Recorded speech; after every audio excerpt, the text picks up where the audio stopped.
and welcome back to Interpreting India. 2021 has been defined by a deadly second wave of COVID-19, precarious geopolitical relations, and a rapidly evolving technological landscape. This season, we at Carnegie India are examining many of the challenges and opportunities that India will confront in the coming decade. I'm your host, Uddhav Tiwari, and this week we're diving deep into the debate surrounding end-to-end encryption. In February earlier this year, the Indian government issued new rules requiring companies like WhatsApp to implement traceability in their end-to-end encrypted communication platforms. The decision originated from the government's concern about the proliferation of illegal activities on these services, including terrorism, child abuse, and the spread of fake news. India's actions come amidst a growing global debate concerning government access to encrypted data. While advocates claim that the state access to end-to-end encrypted messages benefits national security, opponents have argued that it constitutes a dangerous beast for privacy while worsening cybersecurity standards. In this episode of Interpreting India, we delve into the debate surrounding end-to-end encryption. Is it possible to apply traceability without impacting the core benefits of end-to-end encryption like privacy and the freedom of expression? Could India's adoption of this requirement hamper the cybersecurity of the country? And finally, how will the growing concerns about this system impact the future of not just encryption, but technology and the internet as a whole? Joining us today to answer some of these questions for this discussion is Professor Matthew Green. Matthew is an associate professor of computer science at Johns Hopkins University. He's a nationally recognized expert on applied cryptography and cryptographic engineering. He's also one of the creators of the Zero Cash protocol, which is used by the Zcash cryptocurrency, and is a founder of the encryption startup Zoturo. He's also the author of a popular blog, A Few Thoughts on Cryptographic Engineering. Matthew, welcome to Interpreting India. We're delighted to have you with us. Let's start off with an introduction, right? So, for many of our users, the term end-to-end encryption is something that they've heard about. But could you tell us a little bit about what is end-to-end encryption? What is its significance with relation to communication platforms like WhatsApp and Signal? And in general, what is the background to law enforcement agencies in, of course, countries like India, but also elsewhere in the world, claiming that end-to-end encryption acts as an enabler for criminal activity on such services? So encryption is basically the idea that we can take digital communications and we can transform them into a form that is difficult for others to read. So it's a way to communicate securely between yourself and somebody else. Encryption by itself doesn't always mean the same thing, though. There are different ways to encrypt. I can encrypt information from myself up to some server, for example, the WhatsApp servers. And that means that the WhatsApp servers would be able to see the messages I'm sending, but everybody who is along the wire between the WhatsApp servers and myself would not. End-to-end encryption takes this farther. End-to-end encryption is the idea that we're actually going to encrypt everything that I send from myself to you, another WhatsApp user, directly. Everything is going to be encrypted from myself to you, and even WhatsApp and its own servers can't see the information I'm sending. And so that has become a very popular way to build secure communications platforms like WhatsApp and Signal and others by doing this encryption directly. The upside of end-to-end encryption is that it means that even if somebody hacks into WhatsApp servers, they can't access your data. The downside is that law enforcement has been very frustrated by this all over the world, in fact, because it means that criminal investigations and other types of investigation have gotten harder. If the information is encrypted between individuals who are communicating, then they can't just go to WhatsApp and say, give us access to this content or tell us who said what. They actually have to go and find the individuals who are communicating. And this has been a source of great frustration among the world's governments. And there has been a lot of policy activity around that. And I'm sorry, it was a very long question. Piece it out to me and I'll happily answer the rest. No worries at all. It's just the second part of that question was around why are law enforcement agencies in countries like India arguing that it is an enabler for criminal activity? You have partially answered that question because it reduces visibility, but is there any other background that you'd like to give, especially technical background around things like maybe metadata that goes into, does it truly lead to a scenario where law enforcement agencies can't see into communications at all, or does it reduce their access to content data, but still leaves them avenues to be able to carry out investigations? It's a complicated question. So the thing to keep in mind is that even 10, 15 years ago, law enforcement had very little access to these kinds of communications. At least here in the US, the widespread use of text messaging is pretty new, and new in the sense that I'm 45 years old. So to me, it's a relatively new phenomenon. And before that, of course, there was email and people made phone calls more often. Nowadays, police have these entirely new investigatory capabilities. They can go to a provider and they can ask for all the text messages that person A sent to person B. It's extremely valuable to them. And they've gotten very, I think all over the world, they've become very attached to this capability. It makes investigation very easy. And so, yes, you are absolutely correct that you don't need those investigatory capabilities to fight crime and to investigate crime. In fact, there's a lot of other information that's out there, including, for example, metadata. Right now, most encrypted service providers like WhatsApp, they may encrypt the content, but they don't encrypt the information about who is speaking to whom. So if I were to send you a message through WhatsApp, this would leave a record inside of WhatsApp servers that some message from my phone number was sent to your phone number at a certain time of day.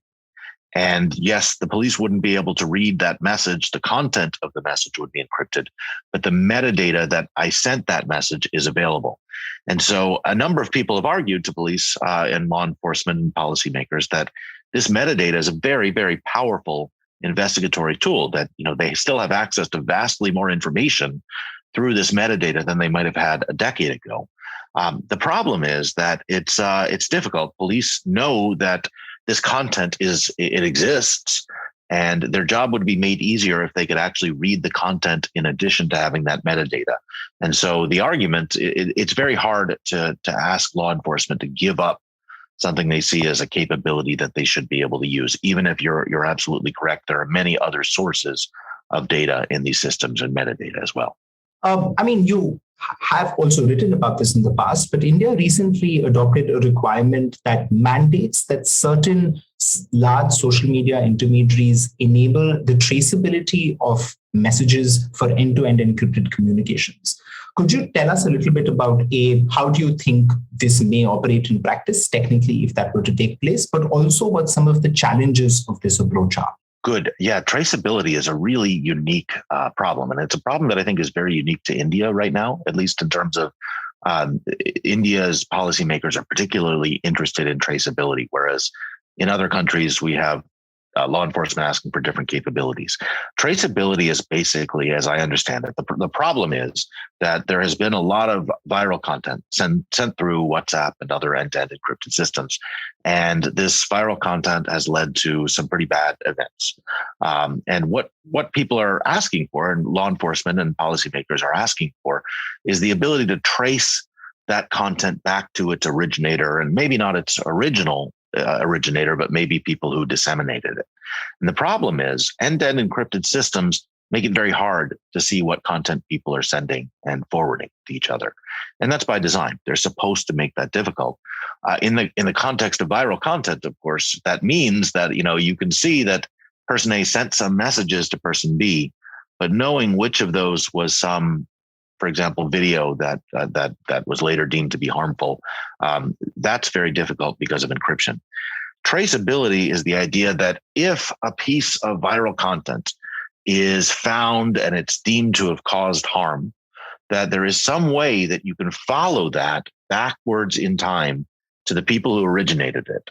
And the idea, at least from policymakers, is that there's some way to do this where all we can do is trace these bad pieces of viral content without disabling or outlawing encryption altogether. So you can still have your privacy, but these particular people who are starting these viral videos and forwarding them, they won't have privacy. And I appreciate the idea of this. I think it's, clearly that idea comes from, I think, a good place. I think it's very hard to do that. It's very hard to have privacy for well-meaning people and then take away privacy selectively for these other cases, just because, first of all, you don't always know when somebody sends a message later on, is this going to be a piece of viral content? So how do I know when to turn off privacy? And that's the real problem with almost all of these law enforcement proposals and approaches, is that, yes, they come from, they have good intentions, but to implement them means turning off encryption for maybe everybody or a lot of people. And that's really the problem with the proposals. Thanks. I mean, diving into that last bit a little more, given, of course, your both technical understanding of maybe some of these proposals as well as your own work in this space, do you think it's actually even possible to implement traceability without fundamentally compromising the nature of end-to-end encrypted communication? I have not seen a way to do it that makes sense. And just to give you an idea, there are people who have tried to propose ways to do this. And essentially what they end up doing is they end up kind of leaving extra information, giving extra information to WhatsApp that says something like, I forwarded this video. And I guess if you send that information, every time somebody forwards a particular video, you leave a little note that says person A forwarded this video to person B. Yes, that does give you traceability. It means that if the video is found to be harmful, the police can then ask WhatsApp for that list of everyone who forwarded it. They can go backwards through that list. And maybe, if they're very lucky, they'll find the original person who sent it or originated it, unless that person was trying to hide their identity, which is also very possible. The problem is, it also means there is now this capability to make a list of everybody who forwards anything. And I don't know, I've forwarded things that, in retrospect were kind of stupid and a little bit ill-advised. And the nice thing about end-to-end encryption is it gives me privacy so that if I forward something that, inadvertently, causes problems down the line, I'm not a creator of viral content that is harmful to anyone. But in these systems, everybody who forwards that content, even if they didn't think about it, is now potentially going to be on a list of people who are responsible, maybe held responsible for that. So I think right there's a danger. The overall point is that I have not seen a way to build this kind of traceability that doesn't add an enormous amount of information to what police have access to about not just bad viral content, but also good viral content. If you criticize a politician, that, you send some meme about a politician, that information will now be associated with your account. So is it possible to build traceability? Yes. Is it possible to build traceability while preserving privacy for all of the other reasonable, legitimate, good things that we want privacy for in these systems? I have not seen a way to do that. Thanks. In the context of just India, one of the things that's unique about India's traceability proposal is that it doesn't just require the traceability of content, but it also requires the traceability of content from when it first enters India. Now, that particular requirement, which almost creates a sort of geographical demarcation at which traceability should begin and end, also seems like a very interesting technical challenge. Do you think that's either something that's doable or something that will be useful to law enforcement agencies? I understand why the law says that, or the proposal says this. I think it's going to be in practice very difficult to actually enforce. I mean, the obvious way that you would do this is you would say, if you sign up for WhatsApp, for example, you have to enter your jurisdiction. And I think you do have to do this. You say your phone number, and if it's a phone number in India, then WhatsApp can assume that you're in India. And other services actually require you to put an address. And so you could just have a rule that says, look, if this customer is registered as being in India, then we assume that that's, where the content is entering India. But it's very easy for people to create accounts in WhatsApp that are registered overseas. And if you're a person who is malicious and you're trying to enter, a bunch of viral content into the Indian, ecosystem and send things around to people, all you have to do is enter a phone number that's overseas, which you can sign up for basically for free. It seems to me that I understand the intentions behind this.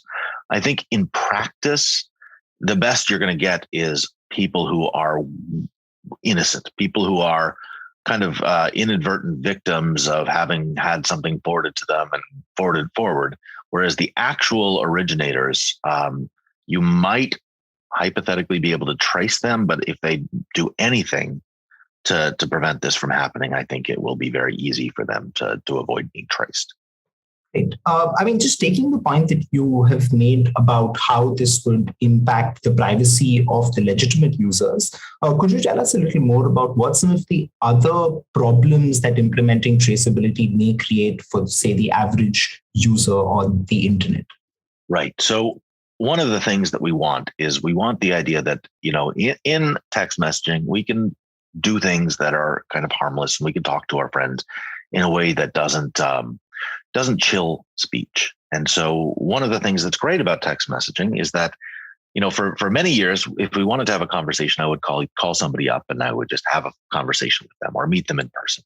And that was the way we did business. And then for a little while, it became harder to do that because we moved to written communication like email. And we all know that email is vulnerable to people hacking into your account and doing embarrassing things, sending emails around, posting them if you're a politician or a public figure, posting them to the news. What text messaging has done, I think, to us as a society, is it's given us a way just to go back to having those private communications, those kind of freewheeling communications that we used to have in person or on the phone. And it's done this using this very informal medium. The thing that kind of worries me about this is that medium relies on the fact that we can all kind of feel safe, that we know that if I send you some personal message, that is probably not going to be hacked out of my phone or out of a WhatsApp account. It's not going to be dumped somewhere. And of course, we all know that people send very private information to each other via text message, and then that can lead to very bad outcomes. So I think even if your view is, look, I am just a normal person, I'm never going to do anything that any government would be interested in. Why do I care about this? What text messaging offers us is something that is really fundamental to human communication, which is the ability to speak privately and without thinking very hard about, these kind of not very important texts. And I think the minute you take that away and you start adding tracing features, you increase the risk that people will start censoring themselves before they say something. They will say, is this an ill-advised communication? And I think, this might not sound like a big deal, but I think, one of the big risks when you think about this across hundreds of millions of people is that you can change political conversations. You can change the entire way that societies interact, going after something that you think is a very good thing to prevent. But I think it really does change the conversation, the way that people operate. And I think that we have a right to communicate privately and without thinking very hard about what we say, as long as it's just amongst private people. Most traceability proposals really do damage that ability. And I don't know what the long-term effects are, but I don't think it's healthy. Thank you. You just, in your previous answer, also mentioned that it's actually quite easy for malicious actors to say, just get a foreign phone number and then use that to sign up to, say, a WhatsApp account, and therefore avoid some of these traceability obligations. Are there any other ways in which you could imagine adversarial actors either defeating the whole point of traceability or otherwise compromising its effectiveness? Yeah, I definitely worry about this because, again, as you mentioned, it's relatively easy. If your goal is actually to maliciously spread content, and I just want to kind of get a little bit more specific about this. We are talking about laws that have criminal penalties. The people who are traced as sending this content, my understanding is that this is considered a very serious offense, and they will be prosecuted for doing this. And they will know this. So the people who are doing this, I suppose there are some people who just are, they're not thinking very hard and maybe they sent out some videos. But we're also talking about people who are very serious criminals or are being treated as serious criminals. And serious criminals are going to take some steps, I think, knowing that this regime is in place to protect their identities. And unfortunately, protecting your identity is so easy. As I mentioned, just changing your phone number or forwarding content, or in many of these traceability proposals, making tiny changes to the way that you send images or not using the forward button or something. You can basically bypass most of the proposals that have been made. And the problem with this is, from the point of view of a tracing system and the police, what happens when these individuals, when these actual originators take these steps, is that they disappear from the system. The actual originator of the content can become invisible. And now you ask yourself, who is going to show up in the resulting trace as the originator of the content? And the answer is, well, anyone that these people want to, anyone who happened to hit forward on a video, which could be millions of people or could start with you. And so the fear is, and by the way, there are other problems, which is, of course, people could steal your account. They could hack your WhatsApp account, which is not that hard to do.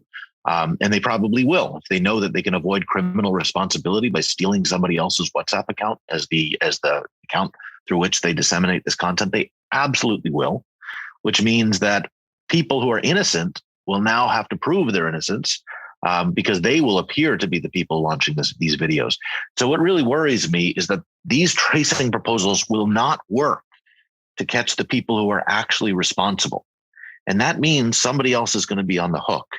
And what I really worry about is once we accept that the tracing proposals won't catch the guilty parties, who is going to be prosecuted instead? And I don't know. It's probably going to be somebody, who doesn't deserve to be. And that's the real problem, is these proposals are so fragile that, it's almost obvious that they will not produce the results that are desired, and somebody else is going to be on the hook. That's, I think, a very clear elucidation of some of those risks where, like, account compromise, merely copy pasting text, not using the forward functions, are all ways in which malicious actors can get away from being held liable for it, while it's the innocent people who may inadvertently just forward that content may get into even trouble with the law for what is most likely an innocuous action.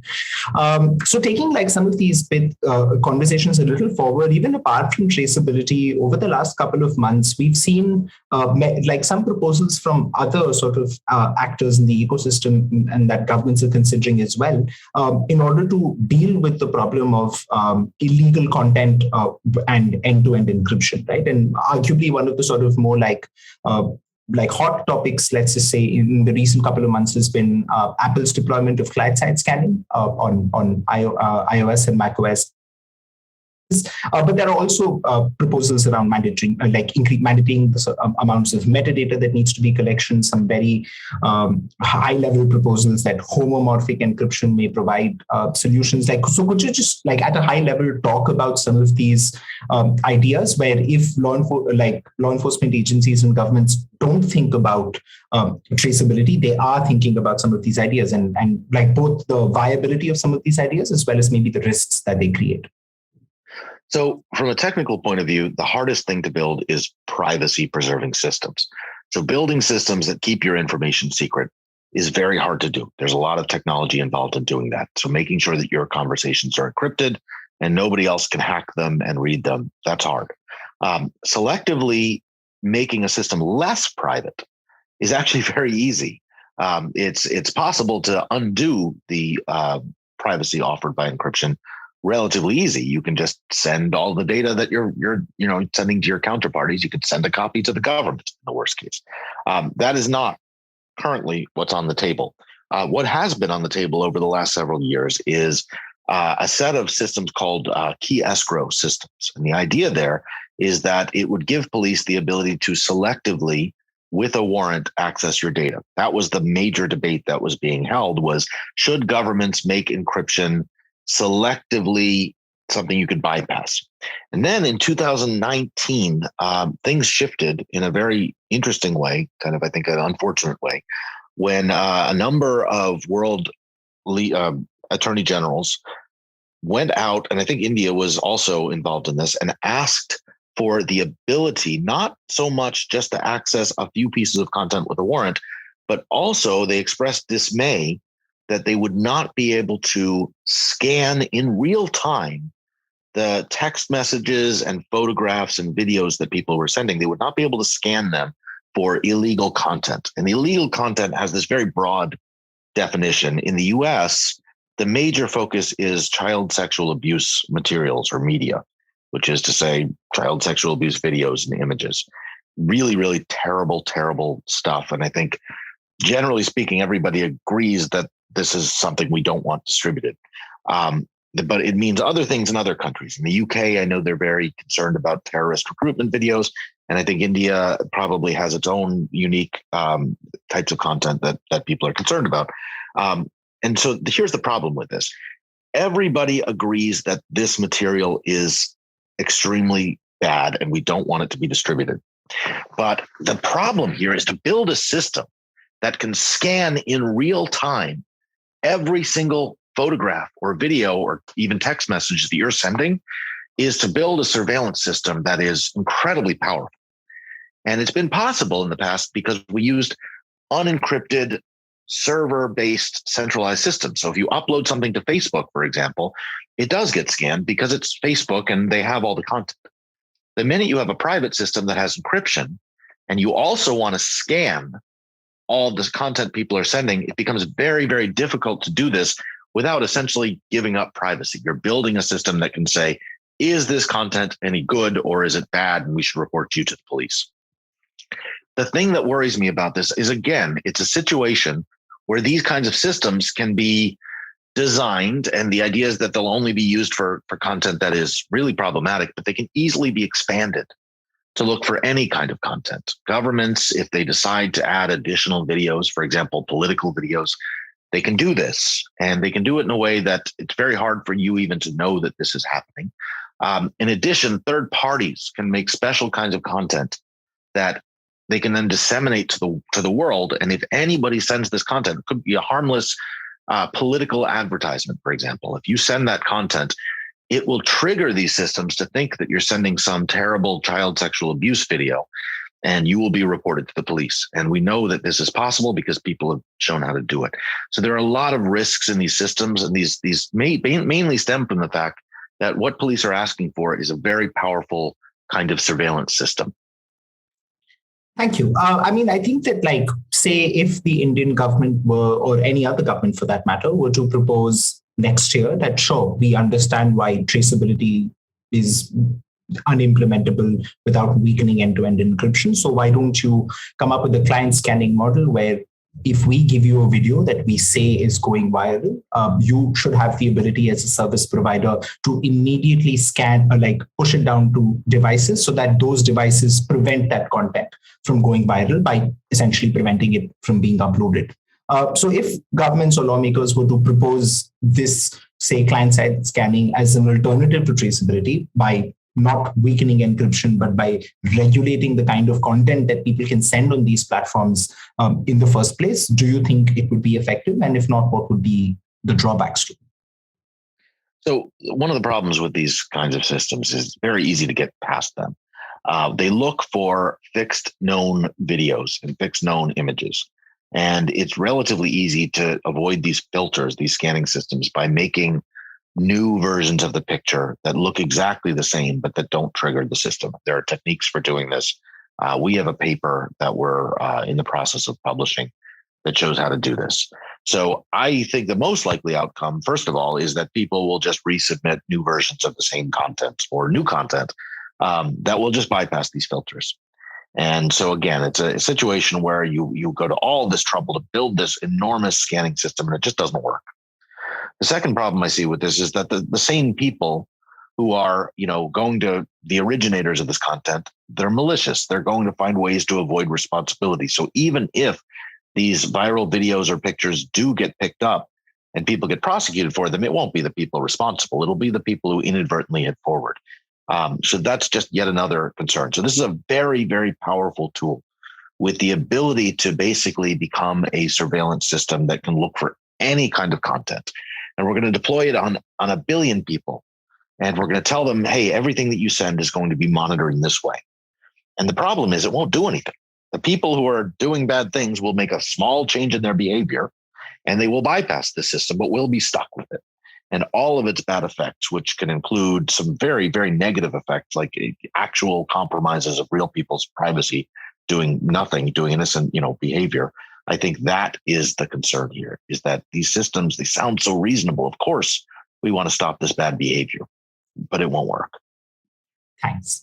I think pushing a little forward, a lot of the end-to-end encryption communication that does take place, right? Whether it's the one within WhatsApp, whether it's say in apps like Signal and even other platforms that allow end-to-end encrypted messaging, such as sometimes even Skype, actually depend on very few global standards, right? Like these are either protocols or standards that have been established by people who understand encryption pretty well, and therefore allow it to be implemented in a uniform manner around the world and provide a certain level of interoperability as well.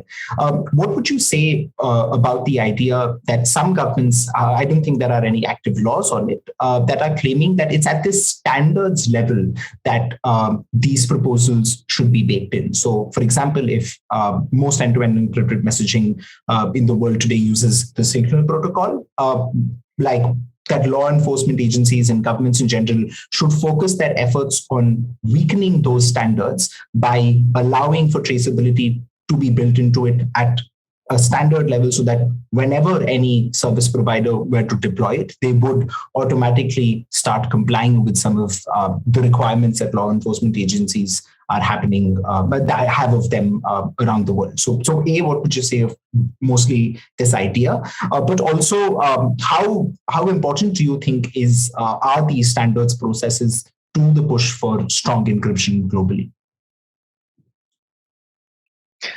So it's an interesting idea. And I will say this, in the United States, at least, we've had this debate, various versions of this encryption debate going on for, I don't know, maybe 10 years now. And one of the biggest requests that I've had to policymakers, and many of us have had to policymakers, is tell us exactly what you want. Tell us technically what you want us to do. And, you have in the United States, we have agencies like the NSA, who are very technically competent, and they can build systems. In fact, back in the 1990s, they built a system called the Clipper chip, which was a dedicated chip that was supposed to go into all of our phones and was going to make sure that we could have encryption, but also the government could break that encryption when they needed to and have a built-in system for doing this. And this is exactly what you're talking about. That was a piece of hardware, but the idea was we would have a standard piece of encryption hardware that the government certified and we could all use. And what happened is Clipper was a catastrophic failure because, first of all, it turned out to be broken. People found ways to actually bypass it. And secondly, it made no sense because the world moved on from hardware encryption to using software. Nowadays, you can't put a piece of hardware into your WhatsApp because it's an app you download onto your phone. There's no place for hardware. And so the point here is that governments learned a very, very hard lesson, which is that they don't want to put their foot out front on proposing standards and telling people technically what to do. Because the minute they do that, it's going to expose the fact that governments are very bad at telling companies how to build their technology. And there are going to be problems with that proposal. It's not going to look good. And so what's happened recently is governments have gone all the way the other way. If I sit down in a room in the United States with policymakers, I had a meeting with our cybersecurity czar and some folks from the NSA and the FBI. And I said, what do you want to do? What is the technology you want to deploy to achieve what you want to achieve? And the person from the NSA leaned over and said, yeah, they asked us for a proposal. We made it, but nobody wants to put it forward because they're afraid that it will be laughed at and criticized, essentially.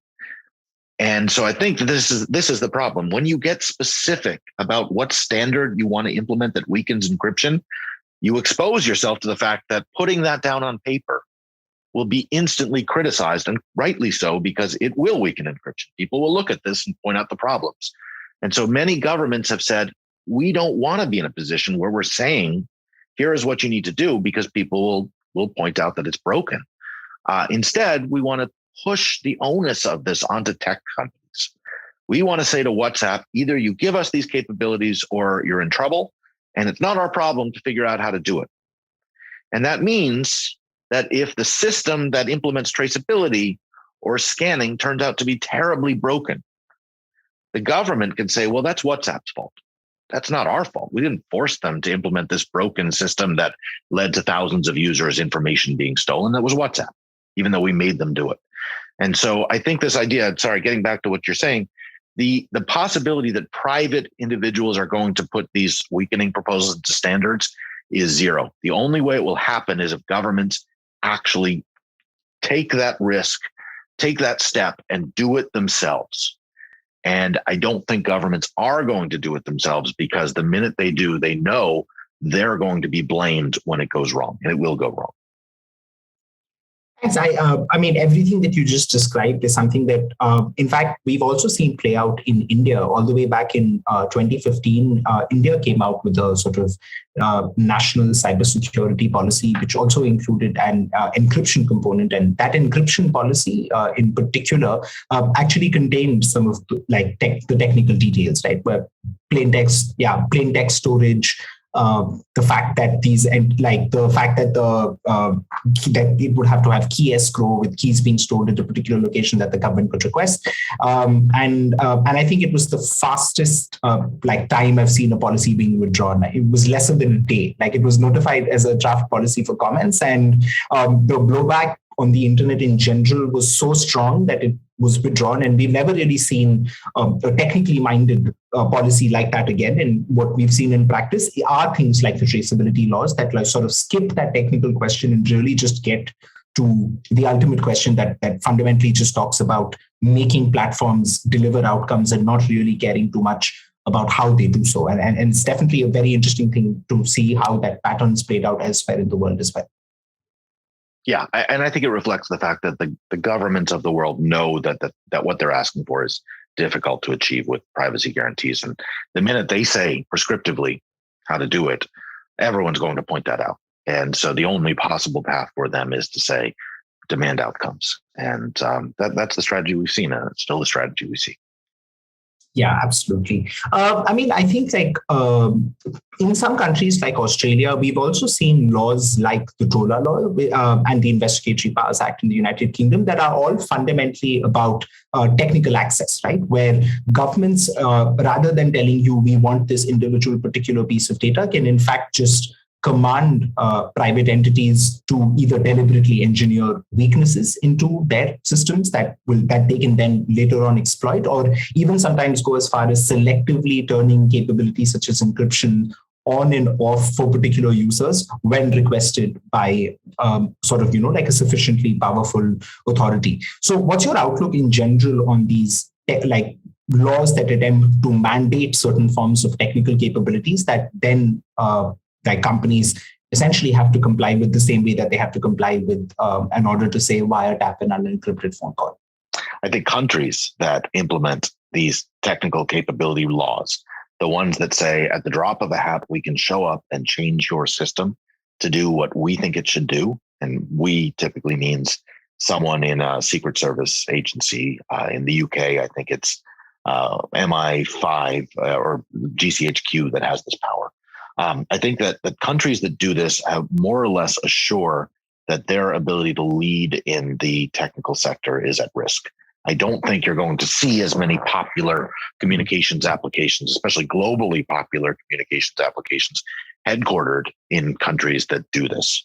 And this is a big problem. And I think that both the UK, for example, and Australia have laws. I know very strong laws about this. And neither one hosts really very many communications companies with global reach at all. And the problem they're having now is, well, we have these laws. How do we make Facebook obey them? And the answer is we put a lot of pressure on Facebook. We can't really do anything because Facebook's not going to put any of their technical infrastructure in a country that mandates that, we can make it insecure. And this has been a big problem for all of these countries. And I suppose there's a world where every country in the world implements a similar law. I don't think it's going to happen. And until it happens, I don't think these laws are going to be effective. They're just going to be harmful. And, a world where we actually did have laws that said that the government could come in and redesign encryption to make it broken would be, I think, a world where government functionaries made a lot of mistakes, and eventually we would see the impact of that too. Absolutely. I mean, one of the sort of final questions, what would you really see as the way forward, right? Of course, there is the policy perspective, but just also from the technical perspective, it's quite clear that this is a trend that's not going away. I mean, we could be in the third or the fourth, the fifth version of the crypto wars, but with the way that encryption is growing on the internet and say just for from how we've seen how encrypted web traffic just takes up more than 80% of the global web traffic now, from lesser than maybe 20-25% as less than a decade ago. It's clear that encryption is here to stay, and it is only going to be deployed more, and its protection and its capabilities are going to be used by more users. So, and that's almost always going to lead to a corresponding increase in the requests and the demands that government agencies and governments make of these tech companies. So from a technical perspective, and then from a policy perspective, what do you really see as the way forward of not just addressing some of their concerns, but maybe just, it's clear that the debate will never stop being at least a partially adversarial one, but are there any constructive things that one can do technically? So I think that, just going back in time, the internet was always designed to be encrypted.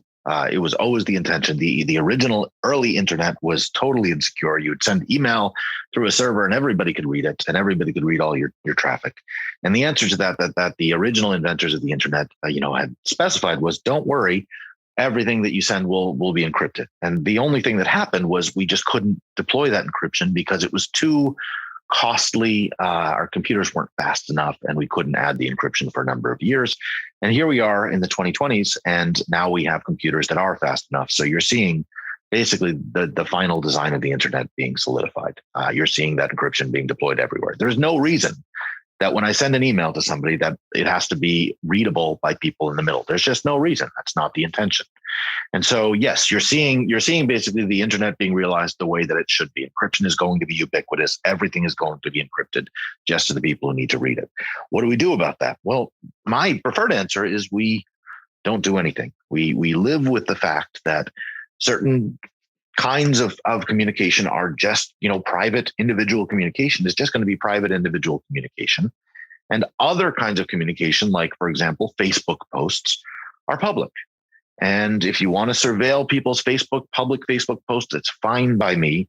But I think that individuals, one person talking to a couple of other people, that kind of communication historically wasn't something that governments could surveil very easily without following people around or wiretapping them. And I think we have to get used to the idea that it's probably going to go back to being that way. Governments are not willing to accept that, but I think that would be really the preferred outcome, is that private communications stay that way.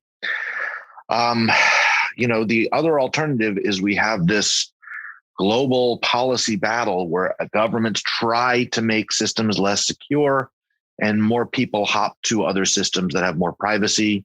I don't know how that's going to go. I guess maybe there's some place in the middle we might end up where some information is available. I just don't see that particular battle ending where governments think that it's going to end with the world going back to completely unencrypted information that they can access whenever they want. The only other thing I want to add to this is that there is this other movement, which we're seeing happen very, very frequently, which is governments moving to hacking as their major tool, meaning hacking devices, using systems like NSO Group's Pegasus software to hack into people's iPhones or phones so that they can actually extract information out of those phones. In fact, there was a big case recently all over the world, and I know in India as well, where a number of people's phones, I think they were politicians, were found to have traces of this Pegasus malware on it. And I think that we're starting to see this kind of hacking become the primary tool for investigation, whereas this, hope that we're going to build a system that allows ubiquitous surveillance really probably is not going to be feasible. Thanks. Yeah, I mean, I think that in the United States, we have seen work around things like the vulnerability equities process, where there has been an attempt to create laws and regulations around the attempts of governments to carry out government hacking. Do you think that that's, broadly speaking, a trend that should happen in more countries, that if governments are going to deploy their ability to hack, their legal ability at least, to hack the devices of users, that it must be done under a constrained legal framework rather than the current way where it mostly happens under the radar in the vast majority of countries around the world? I would love to see that. Right now, I would settle for something a lot more tame, which is that people in most countries, especially the US, but other countries as well, that governments put some restrictions on who they can sell vulnerabilities to. Right now, we had this recent case where a number of former NSA hackers are prosecuted for selling vulnerabilities to the United Arab Emirates, where they were used in a variety of unsavory ways. And right now, it's the Wild West. I mean, forget about controlling how governments use vulnerabilities. We're barely able to control how, U.S. people are selling these to governments all over the world for any purpose at all. And I would just like to get to the point where we can say, hey, if you sell these vulnerabilities to a country, a foreign country, and they use them in some unpleasant way, you're going to get in trouble for that. And just get us there. I think that would be a big progress. Wonderful. Thank you so much. I mean, is there anything else, like broadly on the topic of course, traceability, but also any of the other things that you discussed that you'd like to sort of mention that we haven't really gotten to before we wrap up? No, I mean, I think the one thing just to reiterate is that, there are these traceability plans, and I just want to be clear what they are. I think it's really just simple and helpful to explain a couple of them. They basically amount to putting a watermark on every picture you send. At least there's one that I've seen that was proposed to the court and the courts in India. And it basically involves putting a watermark on every picture you send. And that watermark will follow that picture around if it gets forwarded and so on. And I guess the thing that I would ask is, how do you feel about that? I don't know how the general public feels. I send a lot of silly things to people and don't particularly want my name attached to them, not because they're bad, but just because they're stupid. And, this idea of putting watermarks on the materials that you send around doesn't make me feel very comfortable, but that's basically the entire technical proposal right now. So it's something to think about going forward. Thank you so much, Matthew, for spending this time with us and answering all of these questions. I'm sure it's going to be very enlightening for our listeners. It's been a pleasure. Okay. Well, thanks for having me.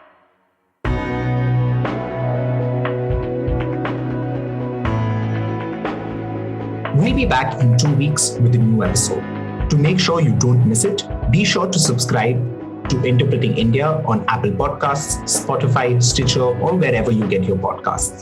To learn more about Carnegie's research and team, you can visit us at carnegieindia.org. You can also find us on social media on Twitter, Facebook, and Instagram. Thank you for listening with us, and see you next time.